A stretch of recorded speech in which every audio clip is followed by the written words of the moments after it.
because we're programmed not to win, 99% of us are, we don't think anyone can. So when someone does, it's amazing.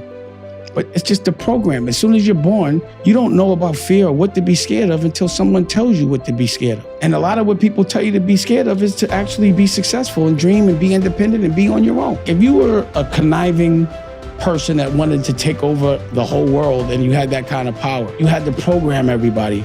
The first thing I would do was take everybody's kids as soon as they wake up and program them for 8 hours a day on what I want them to do.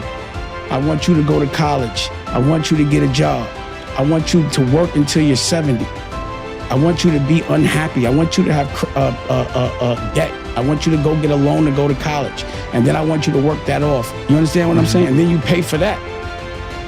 So when I look at hieroglyphics, I never see school. I think parents love their children the most. No one's gonna love their kids more than the people that made them. Those should be the people teaching them. Why would you put a kid in a room behind a desk when the sun is out for their whole entire childhood? Not put them in front of water or ocean or anything that inspires them. If you notice, schools, jails, and hospitals all look exactly the same. Why wouldn't it be in something inspiring? Why?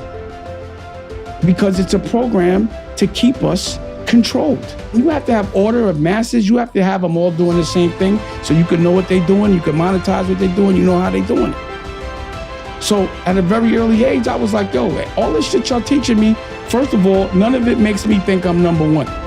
It would make me, if I believe that y'all are teaching me, especially back then, that I'm number two, that I could never be a boss, that there could never be a black president. They never teach us how to pass laws and lobby or be politicians, and that's the only way to make change.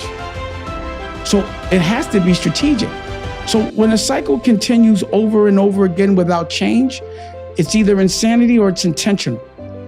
Somebody's losing, which is us, but somebody's winning, which is them. And they're controlling the game. So now we have to make our own game, which behooves us. But the patterns that are implemented, like you said, the DNA of who you are starts when you're a child. What happens as soon as you're 4 or 5 years old? You get taught what to read, how to read, what to do, and you're also told that the only way you could break a social class is to be an athlete or be an entertainer. And both are provided for you in school. So you just cash out and don't go to school, get an education.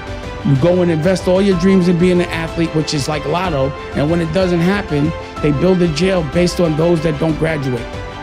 That's how they build jail cells, which is an independent sector. The government doesn't own it. And the intention is to keep those beds in those jails filled because you have a government contract. It's nothing but a hotel that you want to keep. So when you get to that jail, based on the fact that you didn't get your education, they make sure that you come back. No rehabilitation at all. And serve you bad food. No therapy. None of that shit. And it's obvious, if you study people, which people do, that you should do that different so that there would be a different result. But because there hasn't been any change made by anyone, the change has to come from us.